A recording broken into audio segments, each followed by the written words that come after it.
All right, Brett. First question here. I'm going to start you off with a softball. All right. How important is communication as a skill for the average person? Yeah, well, I mean, I'd say the fact that it is literally the reason we're at the top of the food chain, pretty important, right? People we're not as strong as gorillas. We are not as fast as cheetahs.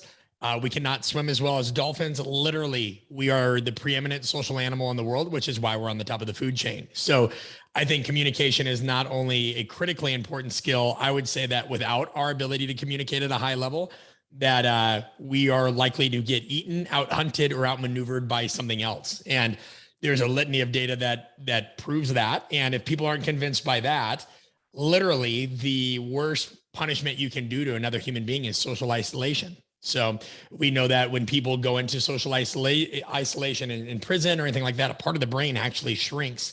So whether you're looking at mental health, whether you're looking at our ability to thrive or survive as a species, whether you're looking at our ability to create and really maintain relationships, it all is contingent upon communication. I think you could even argue you're looking at what's going on in Russia and Ukraine, right? Any kind of war or military conflict is usually predicated on a miscommunication or discrepancy of ideologies, which ultimately comes down to how human beings make sense of and understand one another. Yeah, I think that's huge. And like you said, the way that we are as humans is based on communications. And obviously, things like during COVID, we saw as people began to be more and more isolated, the huge effect that that's had and is going to have even for coming years on children and things like that. So I can see how important that is. So then my question is like, in my experience, in the past at least, communications maybe have been kind of seen as a joke. Like one of my degrees in undergrad is literally communications, and it was like when I told people I major in communications, they're like, "Oh, like you took oh, that's like a joke one, like that's not like a real thing, So why do you think that people kind of like gloss over this? As from your talking, like we can see that it's not just important; it is like the most important thing.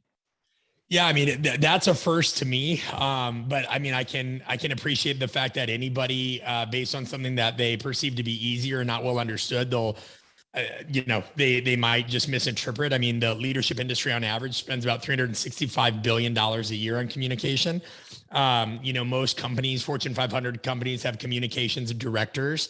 Communication literally can influence the rise or fall of a stock price and economics. And so I can't speak to why those individuals might think communications degrees are a joke.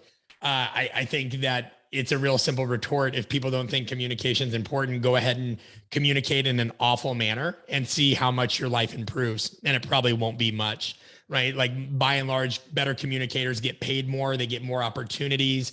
They're going to have greater life satisfaction and a whole host of issues. I mean, at the end of the day, if there's two people that are equally skilled in any kind of tactic or technical knowledge, the thing that's going to separate them at the highest level of leadership is their ability to interact and problem solve conceptually. So, I think that there is a point where people devalue what's invisible, right? And this is something that Joe Rogan kind of talked about as well. Like if somebody can do a cool trick on a skateboard or juggle knives or, do whatever skill, like you can see that, right? Communication, people don't see somebody performing that on some talent show. That said, it is entirely contingent on the outcomes you see. I believe it was a 2015 article said that $12 billion a year is lost in medical lawsuits due to poor bedside manner, even if the medical condition is solved.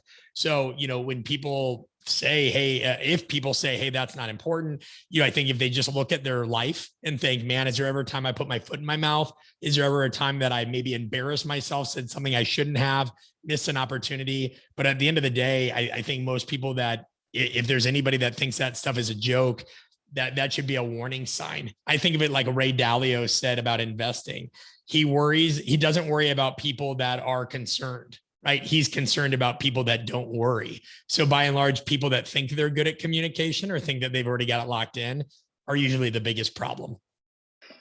Yeah, that makes a lot of sense to me. And to explain, like what I'm saying, that like at least where I went to college, again, like communications was seen kind of like the easy thing because again, if you are a pre-med, or if you are, you become a doctor. If you are, going to law school, you become a lawyer. But communications, and especially based on what you're saying, it's like, okay, like there's no tangible outcome to that, right? It's like, what do I become, a communicator? Like, don't I already do that? And then that kind of makes me think, it's like, don't we live in a world that's so full of communication already, right? Like between social media and between my phone that's always buzzing me and always zapping me. It's like, how much more communication can I seek to have? Yeah, I mean, I think we live in a world where there's an abundance of food as well, but some of it is junk food. We live in an abundance. There's an abundance of things that you can buy. Some of it is absolute trash. So, just because something happens or is available does not make it quality, right? And so communication, the definition is literally the ability to share thoughts, feelings, and ideas in commonly comprehensible ways. So I think that there are mediums, like social media is a media in which communication can take place. That does not mean it's quality communication. No different than McDonald's is a place where food can be cooked. It does not mean that there's quality food being cooked. So again, I would look at anybody. I find that less and less do I ever have to substantiate why communication is important, because most people can find somebody in their life that is a horrible communicator and they waste their time, their energy, their money. These are people that by and large don't put themselves in other people's shoes. They're very transactional. They kind of come from a place of what I have to talk about and what I have to say is important. I mean, Will Smith just bitch smacked Chris Rock on the Oscars, right? Like, you could look at that as a failure to communicate. But literally in any aspect of life, it's the people that are the worst communicators that are usually part of the problem. And so that's the thing that you see is there are parts of the population that have the Dunning-Kruger or kind of fall for the Dunning-Kruger effect or the better than average effect, where they think they're highly skilled at something that they're really awful at. And that's usually, I mean, part and parcel of people that generally have obscenely high confidence generally have the lowest competence, because people that put skin in the game know just how difficult something is. Much like I boxed competitively in college, I do not actively go look to fight, and I know how to fight. I know how to shoot a gun. I do not actively go seek reasons to shoot a gun, but I'm trained in those things. I know how to wield them. And so, people need to understand how to wield the most powerful skill of all, and that's the skill of relatability and understanding, which in fact is communication. Yeah, I definitely agree with that, right? I mean, Dunning-Kruger and the I think I know more than I do effect is pervasive in our society. But I think that I don't think it's so much like that people think communication is important, because again, I think anyone would listen to what you're saying and be like, yeah, I agree with that. I think it's more the fact that they don't think about it at all, right? So like, and you could say, like, logically, like when someone hears this laid out like you were presenting it right now, like people will be like, well, yeah, that probably is something that I should be better at, or something that affects me every day, every waking moment. So it's probably kind of important. So then that kind of leads me to my next question, which is, if that's so logical, why are facts and logic not enough to help people change? Yeah, I mean, they're not in any aspect of life, right? People know that they need to work out or move. People know that they need to brush their teeth. People know that they should say they're sorry. People know that they should get more sleep. By and large, we devalue simple things. Bottom line, we devalue simple things because people have an inherent need to want to make things more complex than they are. It's also self-handicapping behavior. People like to revel in complexity because it gives them an excuse to do nothing, really, and continue to do what's called yak shaving, where, they just continue to find different permutations of the work that really aren't the work. It's that classic idea of, somebody decides, oh, I need to write a research paper for school. But then all of a sudden they just start going more down a rabbit hole of more and more research. And then they do this. And pretty soon they're not even researching the thing that they need to write the paper, but they're making themselves feel like they're productive by looking at the research. So it's no more simple than people devalue the things that come, that are the most simple. It's why most people on their deathbed say, right, like, what do you regret? What do you wish you would have done? They say they wish they would have taken more chances, gone more places, had better relationships, all these kinds of pieces. I think the real question people should ask themselves, and this is something we asked people in my doctorate when we did semi-structured interviews, is, on a scale of 1 to 10, how do you rank yourself as a communicator? And by and large, most of the participants, above 90%, would say something around a 7 or an 8. And then when you ask them, what tool they utilize to give them that score, most of them have been chuckled in irony saying, I mean, nothing. I guess that's just my opinion. And another one went as far as to say as, I think I'm a good communicator because people do what I say. That's really scary, and he recognized what he had said after that. He's like, my God, that sounds awful, because there is a difference between commitment and compliance. Just because somebody does what you said, man, that could be because they were coerced, because they felt threatened. And, the whole point of my book, Conscious Coaching, was about understanding what buy-in is. Buy-in is trust plus commitment. I feel good about you, Paul, and I feel good about what you're asking me to do. I'm dedicated. And when I have better buy-in, which comes from better communication, by and large, you're going to have better engagement, increased effort. And with increased effort and engagement, you're going to have better outcomes. Yeah. So, I mean, I completely agree with everything. Right. And I love your book, by the way. Anyone listening should check it out. I've read it multiple times, actually. And the thing that I'm wondering is I understand the concept of buy-in, right? Because as a coach, this is something that I've always, even when I was a personal trainer, when I was a nutrition coach, anytime it's like I'm trying to get someone else to change. And whenever to get them to do the change, I need to have buy-in. I need to believe that what I'm telling them is the right course of action, that I'm guiding them in the right direction. But my question is, what about what I would call like personal buy-in, meaning I want to change, but I'm not doing the change. I don't have a leader guiding me. I don't have someone else. It's just something that like I'm saying, how do I get the buy-in from myself to do the things like you said that you need to be doing, and yet they're the easiest things to do, but I continually find myself not doing them. Yeah. So help me understand. Do you feel like that? Are you speaking more from a standpoint of somebody that deals with imposter phenomenon or procrastination? So give me a problem that this person might deal with so I can better understand. Yeah, sure. I mean, I'm talking about someone who is the prototypical, let's say I want to start a business, right? I'm in a job that I'm unhappy with, and it's a 9 to 5, which is like it pays the bills, it makes the money, and I know I have these ideas, and I'm watching on social media, and I'm watching all these people create their business, and every day I go home and I say today's gonna be the day, but then I find myself watching Netflix, and I find myself on the weekends going out for drinks and not doing the thing, and then weeks go by, months go by, and it just doesn't happen. Sure. Yeah. Well, I mean, John Locke would say that there's really 2 reasons people do things: to either go towards pleasure or avoid pain. Now, those things can manifest themselves in myriad ways, right? And we have a drives quiz people can take. If any listeners are interested, they just go to artofcoaching.com, what drives you. But, even if you look at Kurt Lewin, who went a little bit deeper than Locke and said there's 5 main reasons, and we'll just talk about a few of them here. Generally when people don't change, one part of that is tradition. They just believe what they're doing is actually okay, or it's good enough. It's good enough based on where they're at right now. Right. And that's that whole idea of like, we've always done it this way, which feeds into comfort, which again, keeps people from wanting to go towards undesirable feelings. Perception. Some people might not believe the change is necessary at all. I look at my father like this, he has an aortic aneurysm and is type 2 diabetic. I have a master's degree in exercise physiology, motor learning, all this, but no matter what I know, my father's not going to change. He perceives it as being too late in the game for him to really change. And there's nothing you or I or anybody else is going to do to convince him of that. He's in his later years. His dad died in his 50s. My dad's just like, this is what it is, and it's going to take too much to change it. So I'm dealing with it. Another thing is suppression. Some people don't do it because they feel threatened. They feel threatened mainly. Now, this is more of like if somebody in the workplace, let's say you're my superior, and I'm making moves in the company, and you have the ability to kind of keep me under your thumb, right? Because you feel threatened. That can be a reason. And then, just by and large, man, it just comes down to, vision. Some people just lack the confidence. They lack the confidence. Maybe they've done something before, they got rejected. I mean, these things can be as complex as deeply rooted childhood issues, right? Or they can be as simple as, man, that shit's hard. I look at this as well. I got to finish my doctorate, and what keeps me from writing today will be, well, prior to this conversation with you, I've had 4 meetings.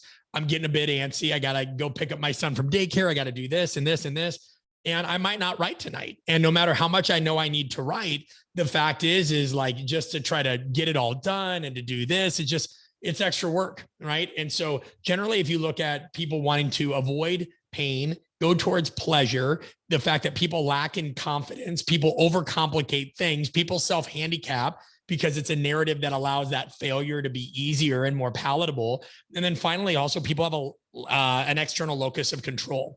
Most people are more comfortable blaming external circumstances than themselves. And, we say this on our podcast, people are often so busy being busy that then they're like, I can't do it. So of course, as you know, given all your information in this space and just how passionate you are, nobody can give one reason why everybody does not change, because there's a myriad factors. It depends on what part of the world, what age, what circumstances, but generally, it does come down to loss aversion, our desire for comfort, our desire for predictability, and our desire to, just feel competent, which those things are all inherently challenged when we do difficult things. Yeah, definitely. And I always understand that whenever I ask questions like that, we're speaking in broad strokes that obviously can't talk to everyone. And it's always funny. I get comments like that from people on like social media or, about the podcast. They're like, well, you said that this and this, but it's not like that for me. And I'm like, well, yes, I understand that I'm not talking to every single of the 7 billion people on this earth when we talk like this. But for the most part, what I like to say is this is human stuff. And considering we are all humans, we all tend to have the same struggles. So I'm curious. So I actually just read this quote that as you were talking, this kind of just brought this to my mind, and I want to ask you if you agree with this or what this means to you. But the quote that I read is by an author named Carolyn Elliott, and what she said is, "Having is evidence of wanting." And that's pretty meta. I would have to think about it. Having is evidence of wanting. I mean, I always hate when people do these little like Yoda quotes, because it's almost like it's an attempt at wisdom, in my opinion. And I'm sure she's a wonderful person, but it's an attempt at wisdom. But in reality, it's veiled in ambiguity. Having is evidence of wanting. Yeah, I don't know. I think that it's easy to say yes to that, because people inherently, they will make any kind of emotional and rational kind of backing to get something that they want. But there's plenty of people that want a lot of things, and you can't get them all, right? Like if there's somebody right now that wants a Nobel Prize, they're not going to get the Nobel Prize. It might not be in the right profession. And so I think that that's a problem with questions like that are so broad. But I'm going to say flatly disagree. That's funny, because I thought about it the opposite way. The reason I liked it, because I've kind of been in this headspace recently of exactly that, right? It's like, well, people will tell me that they want something, but they don't have it. Like, oh, I want to create this business, but you're not doing it. So like the fact that you haven't done it shows me that you actually don't want it that badly. Well, sure. I mean, but that context makes sense. I mean, but people generally, you can't expect people that lie to themselves to tell the truth, right? But there's also some people that want something that can't. Not everybody's going to be a professional athlete. Not everybody's going to be a billionaire. Not everybody's going to be, and even if they want it, a tremendous amount, like, being a billionaire, you got to do some pretty unethical, like nobody's got clean hands and is a billionaire, right? But like for sure. And that's what I mean. These things are kind of shrouded in, and this is why people say these things, right? Yeah. Because then people kind of get a debate, and a debate draws a larger crowd than an agreement. But for sure, I mean, people, to your point, they say the worst thing you can do to somebody is actually give them what they want. And if you had to say there is something worse than that, if there was, it's taking it away from them. If you give somebody what they want, whether that's fame, fortune, notoriety, respect, and then it's taken away, that is one of the worst things you can do to somebody. So some people are really scared of success, not because they don't want success, but they're scared to lose it. Yeah, I love what you just said about you can't ask someone who lies to themselves to tell the truth. That really sums a lot of it up so perfectly. And yeah, you a lot of times you give someone what they want because what it is success, it's status, it's money, and then they realize that, oh, that didn't change anything, right? The money didn't make me happy. The promotion didn't make my wife love me. The thing that I was looking for that I thought was going to solve all my problems didn't solve all of my problems, and that can be an earth shattering moment, I think, for some people. And then, it's like, well, where do I go from here? Right. Yep. Absolutely. So, I love, one of the things that I've really been interested in you specifically, as I've watched your career for a long time, first from the sidelines before we actually knew each other, but reading your books, following your stuff on social media, and just seeing where you've gone with your business and everything. And it's like, how do you find the courage to transition everything you've worked on, your brand, your business, everything you've built, and completely shift the focus just and kind of leave everything else behind. Yeah, I mean, I think just the realization that you're supposed to evolve, you're supposed to grow. I'm a big music person. Jay-Z did not just continue rapping. He went on to own a record label, sign other artists, owns other companies, does those things. Dr. Dre did not just end with DJing. He went on to be a producer and a rapper and then a label owner and all these things. I actually think that it's maladaptive if you're only one thing the rest of your life. I mean, I don't know how anybody could consider that adaptive. Now, I think there was a time in my life where I was insecure about that because I worked really hard to get towards the top of our profession. I would never say I was at the top. That's completely subjective, right? But I'm pretty well known as a strength and conditioning coach. And I mean that humbly, but just also I'm not going to do the faux humility thing. But why should I only identify as that? You know, I can walk and chew gum. And so you looked around and my dentist was not just a dentist, he owned a practice. The chef is not just a chef, they own a restaurant. So for me, I have many interests. I enjoy helping many kinds of people. The core of who I am had nothing to do with fitness or performance. It has to do with coaching, right? So to coach is to guide, to lead, to orchestrate. So whether that meant, helping somebody who was 6'3", 260 pounds get faster or more mobile or stronger or more powerful, or it means helping Ernie, the Fortune 500 CEO, learn how to better get his message across so he can get out of his own way. Or somebody who comes to one of our workshops that's a firefighter that's trying to figure out how to, pass the captain's test and be able to be more fluid with his conversation. To me, that's coaching. And coaching is a manifestation of problem solving and relatability. So if you can put me in a situation where I can help people solve problems and do all those kinds of things, that's ultimately what interests me, which is why we started Art of Coaching is, you don't want to be one thing for the rest of your life. That's, I don't know how you evolve. What's your take on that? Yeah, I mean, personally, I think that I actually am in a period of transition right now. So actually, as of recording this is Tuesday. I quit my full-time job of 8 years last Friday. So it was my last day of work. Yeah, thank you. And that's why I'm recording this from LA, because I'm like, well, I don't have a job to go back to anymore. But that came from exactly the same, really the same kind of path that you've been on, which is I started in fitness. I wanted to help people. I learned a lot about that. I really, not to say peaked out there, but again, I did a lot there, and it's just like, it just wasn't as interesting to me as just helping people in general. And that's even this podcast, The Healthy, Happy Human. It's much more about the happy, and I focus much less on the healthy because I feel like there's so many people who have done that already. There's so many fitness podcasts. If you want to go argue the efficacy of a front-loaded squat and a back-loaded squat, like I can name off 100 podcasts who are doing it better than I can. And if you want to talk about gut microbiomes or whatever stuff, it's just like, that's not where I want to be. What I want to be is helping people live better lives. And so now what my own career path has taken me is like, well, it's time to evolve. It's time to go on to the next thing, which is helping people do exactly what I'm doing, which is build a happy life, passionate life, a fulfilled life. And these are all things that I think are just as important. They're kind of inextricable from health and things like that, but it's mental, it's physical, but it's a full life where I don't know if you were there actually in Orlando when you were speaking, but before you went, Chris Duffin spoke, and he spoke about what he called total life alignment. And it really stood out. It really said something to me, because he basically said, he was like, I want a life where my business, my personal, my pleasure, my friends, my family, everything is aligned in the same way. So it's not like I feel like I don't have to go on vacation because I love the life that I live all the time. And sure, I get to talk about the things that I want to talk about with my friends, or the same things that I talk about at work. And the content that I'm making is the stuff that I want to talk about. It's not the stuff that I have to talk about. And that really struck a chord with me. And, that as exactly like you just said, if I just stayed where I was, when I started in fitness, when I was 22, what is it that where I started at 22 is where I'm going to die at 80. It doesn't make any sense to me, and I think that people get pigeonholed. Where do you think that tendency for so many people to get pigeonholed comes from? Where do you think that narrative comes from? I like you flipping the script on me here. I think it's safety, as you said, right? So I think that safety is a huge thing.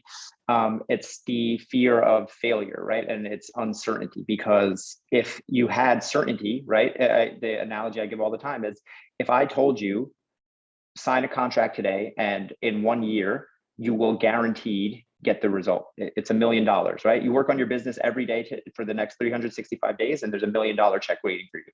guarantee you're going to find a way to do it, right? You're going to find a way to make the time to do it. If I told you, hey, if you do this workout every single day for the next however long, I guarantee you will have the body of your dreams in 6 months. I bet that the people will do it. But it's the fact that we always have some uncertainty. We don't know that the result is coming, right? And because we don't know the result is coming, we have these little thought demons that creep into our head, like, is this really the right thing? Is this the best use of our time? That couch is so comfy.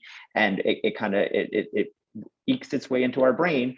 And because at an evolutionary level, right, I said, uncertainty represents the fear of possible death, right? The cave is safe. That's where the fire is, and that's where safety is. And outside of the cave, that's where you get eaten by jaguars, and that's where the snake bites you, and that's where the poisonous berry bush is. So we inherently inside of us, we fear change, and we are attracted to safety. So all of these things add up to make us go like, well, better not rock the boat. Why try? A bird in the hand is better than two in the bush, something like that.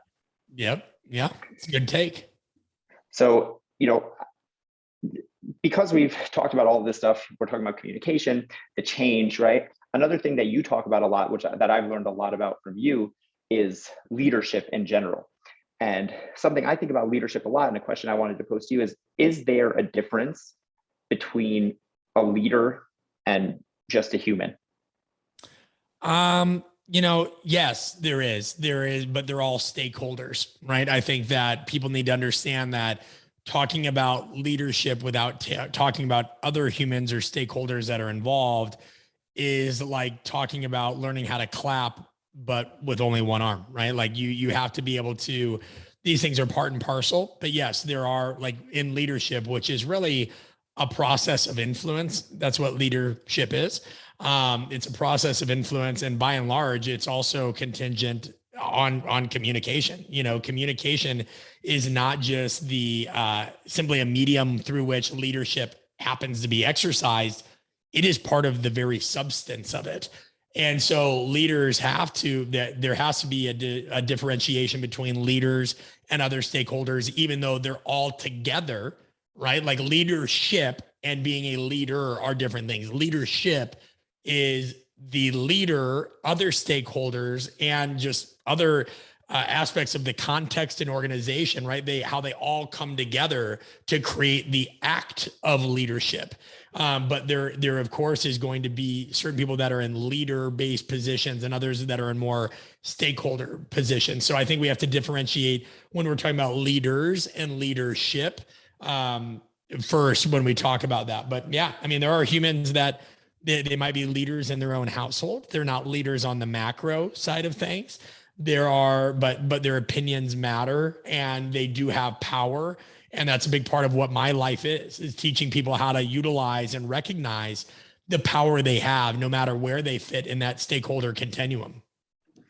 Yeah, exactly. That was a big takeaway from me from your course that I did, was exactly that everyone is a leader in some capacity, right? Again, and same thing with persuasion, with communication, all of this stuff. It seems like, oh well, I don't have a team underneath me. It's like, well, do you have kids? Do you have a spouse? Do you have to convince your girlfriend where to go out for dinner with you today? Do you have to, as you said, do you have a dad who has maybe diabetes or a heart problem that you're trying to convince to be a little bit healthier? And all of these things are both leadership principles and communication principles and persuasion principles. So for people to kind of, the reason I think this is important to talk about is because I think it's easy for people to gloss over this stuff and go, well, like I'm just so-and-so. I don't have, this is not for me. This is over my head. And that's why I like to, again, I just always say this is human stuff. If you are a human, there's some way that this is going to impact your life or the lives of the people around you who you love. So it's not something that can just be like tossed to the side. Yeah, 100%. 100%, and I think, well, yeah, no, you said it perfectly there. Awesome. So being that we are all quote unquote leaders now, right? We just explained that. How can we spot our blind spots? Maybe this is for the more organizational leader, or the person who is like the leader of their family, or but everyone is, you mentioned Dunning-Kruger before, which I'll link to that in the show notes, so a Wikipedia article if anyone doesn't understand that principle. But we all have blind spots in life in general. So how can we best understand and then maybe fix those blind spots? Yeah. I mean, the simple thing is you need to get feedback. Because a blind spot by definition is something you can't identify by yourself. And that's a big reason why we are huge on experiential learning and facilitated outputs with all of our workshops. You need to get around people of different professions, of different ages, different ethnicities, different everything to be able to help you answer the fundamental question of where might I be the problem? And the problem with kind of our society in terms of how it really defines learning right now is most people think if they read a book or listen to a podcast that they're learning, and you're not learning unless you're experiencing, teaching, and reflecting. Really, there's so many people that have picked the brains of countless experts and listened to 8 million podcasts, though they absolutely should listen to mine and yours. They've read all the books and they're no closer to wisdom than anything else, because knowledge is not wisdom. And we don't have enough people actually experientially enacting the things that they learn. So I think if people want to identify blind spots, they need to put themselves on display in terms of, there needs to be actual consequences and conversations about these kinds of things so that they can understand how other people perceive them in the moment. Yeah, definitely. Can you give, or do you have any specific examples that you can think of yourself in times where maybe you had a blind spot that you didn't see, and how it was brought to your attention, and through what feedback mechanisms you kind of saw it and were able to learn from it maybe? Sure. Every day. Yeah. I think, having a brand, having a business, I probably wouldn't have social media whatsoever if I didn't have a business. I'm a pretty private person, but at the end of the day, people can't select what they cannot find. And so, I think being able to just the feedback you get from Amazon reviews, the feedback you get from podcast reviews, on average, I've taught in 26 countries and I I fly around 100,000 miles a year. So I'm constantly being told what is not awesome about me, because it's impossible to satisfy every consumer. And so I think a big blind spot I had early on was knowing how to reconcile that failure, and then realizing that that's just part of the game with being an entrepreneur and somebody that puts skin out there. And I'd much rather be criticized by the masses than just sit on my hands and do nothing. That's just, but you have to learn that the loudest boos come from the cheapest seats. I think one of the biggest blind spots to that point I did recognize is I have a horrible tendency to turn the 1% to 3% into the majority. Meaning that if I feel like, and this just goes with humanity's negativity bias, if 1% to 3% of people seem hard to kind of move to action, or, somebody didn't like this or didn't like that, man, it used to gnaw on me. It used to gnaw on me so much. And I would forget about all the supporters that I would have, all the people being like, yeah, man, keep going, keep doing this, keep going. And instead I'd turn these little tiny molehills into monsters. And I would just feel like what I'm doing is not making an impact. People are ungrateful, blah, blah, blah, blah, blah, because nobody sees behind the scenes work that goes into the production of a podcast episode, or 3 years of writing a book, or all the other things, right? People just consume. And in a way, some people, I love human beings, but they are parasites. The entitlement that comes from constant consuming and expectation, the knowledge is owed to me. You need to give me everything. I mean, I remember once, we openly advertised one of our courses as super interactive, not death by PowerPoint, anything like that, right?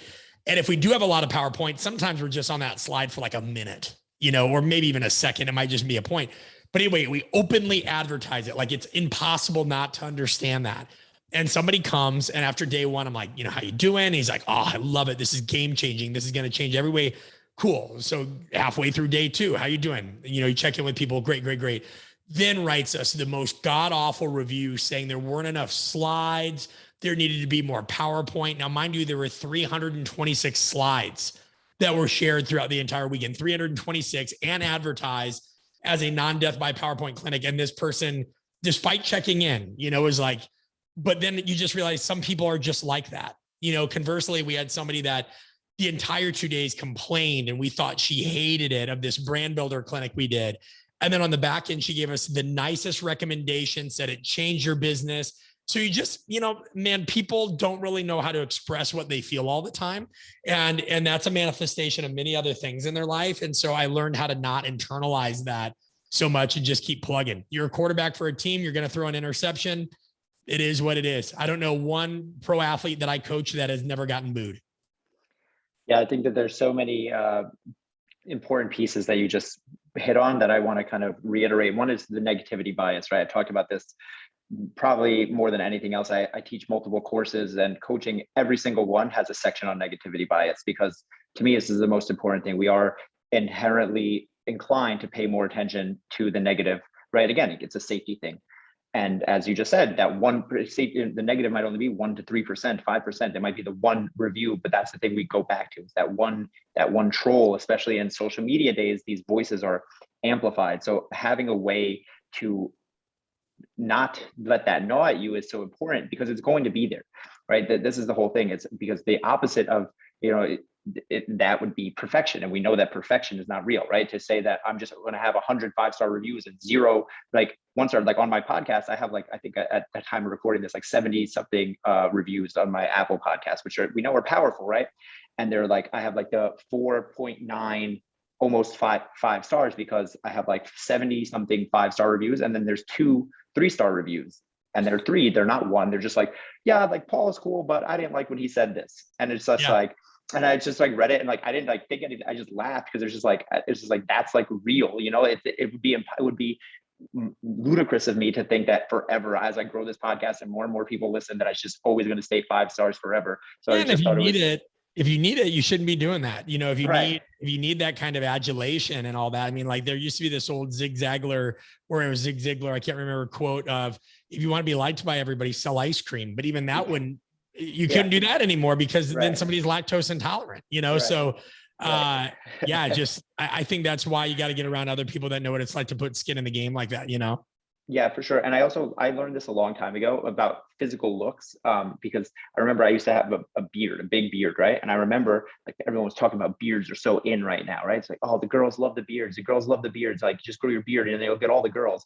And would have literally, I'd be walking down the street in New York City, and girls would stop me on the street and be oh my God, your beard, can I touch it? And I was ooh, this is cool. And then I meet another girl, and they'd be you need to get that dead animal off your face. You look disgusting. And I was oh, okay. Everybody. And then the same thing at the gym, right? I'd be working at the gym, I'd be getting lean, and then, you know how it is at the gym when you think that it's going to be the girls who talk to you, but it's never the girls. It's the guys coming up to you, just oh, bro, you look like you're getting lean. You've been cutting. I'm yeah, dude. And then some other kid would come up to me, he's yo, dude, you look like you're losing weight. You kind of what's going on? And then as soon as I start bulking, it's the opposite. It's one dude, yo, dude, you look like you're putting on some weight. You're looking big. Another guy, dude, you were looking lean before. What happened? You're getting a little a little fluffy there. And it's just I realized oh, you're just never going to please everyone. And the moment I try to, I'm inherently setting myself up for failure and discomfort. So I'd rather just be I understand before I start any journey that there are going to be some naysayers. There are going to be some people who tell me when I quit my job. I think there were people who were telling me, no, this is a good job. You have a good thing going. You got the insurance, you got the thing, you got the safety. And I not that they were trying to harm me or anything. That's just that everyone is different, and we all come from a different viewpoint. And it's kind of that whole the concept of sonder. I don't know if you've heard this term before, but the word sonder, it's the realization that every person that you interact with has a life as deeply meaningful and intricate as yours. So that woman who just delivered you your food, or the guy who checked you out at the grocery store, you think of them as NPCs in the game of your life, but they don't just disappear off the screen when you leave the door. Their life is just as tricky as yours. So it's we think of everything as from the viewpoint of me. Your life happens through the viewpoint of you. It's a lack of theory of mind. Right. So when we start to see it that way, it's it's not that if someone gives me a negative review or someone doesn't like what I'm doing, it has nothing to do with me. It has to do with where they are in their life. Maybe maybe it really wasn't for them. Seth Godin has a really good, he talks about reading Amazon reviews. And he says that there's no point to read 1-star reviews, because all a 1-star review tells someone is that this wasn't for me. It doesn't have anything to do with the quality of the book. It just means that this was not a book that I should have read.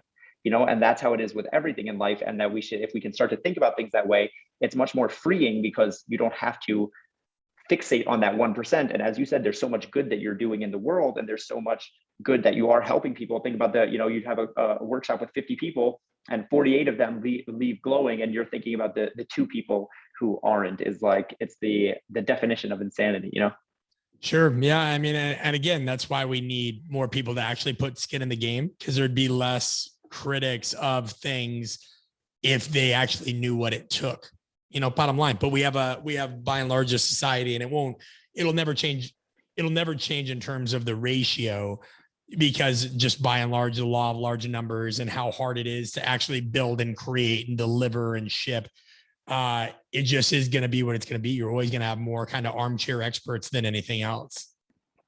Yeah, for sure. And for anyone, listening again, who is like kind of on the precipice of wanting to try something, to put yourself out there, to be a creator, to do stuff, realize exactly as Brett just said, most people will not do this, right? So if you scroll Instagram, there's 2 billion people on Instagram.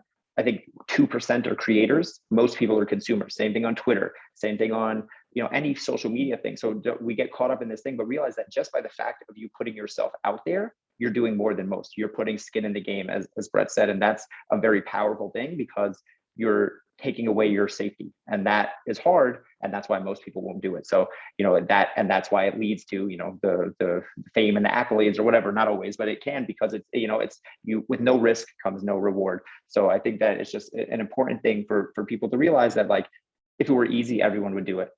Yeah, 100%. And that's why you should keep doing hard things, because you don't want to be like everyone. Right, exactly. All right, awesome. I mean, I love this talk, and I could keep going with you forever, but I do want to be respectful of your time. I know you have a busy day already. So my last question that I want to leave you with, that I ask every guest before I let them go, is you could give listeners one action step that to start living a healthier, happier life as soon as they take their headphones off right here today. What would that be? Yeah, I mean, I'm biased. I'm going to say work more on your communication. Most people don't train it. Like, you go to the gym, you work on your finances, but you actually need to get coached and learn how to communicate. It'll literally impact every single area of your life. And so, I'm not going to sit here and pitch everything, but Paul will put the links down below. If people don't want that, I'll just give them something more esoteric. Care more. The average person just doesn't give a shit. They don't think they're a problem. They don't try to get better. They don't get out of their comfort zone. They find excuses. Oh, I don't have the time. I don't have the money. I don't know one person that wakes up every day and says, oh my God, I have so much time and so much money. So I just think that people need to quit listening to their own BS. They need to get out there and do more things that are kind of intimidating to them. And they need to realize that on the other side of that is a lot of freedom and a lot of happiness. But you do have to adapt. You do have to evolve, and those things don't come for free. They don't come cheap, and they also don't come quick or easy. And those are the things worth doing. So, it's kind of like they say, every good story must have a character with a goal and a relatable obstacle. I mean, I don't know one story where somebody doesn't have to overcome significant hardship. So get busy. I love that. Care more. I think that's such a great place to leave this. So, Brett, thank you so much for being here. I really do appreciate it. My pleasure, Paul. Talk to you soon.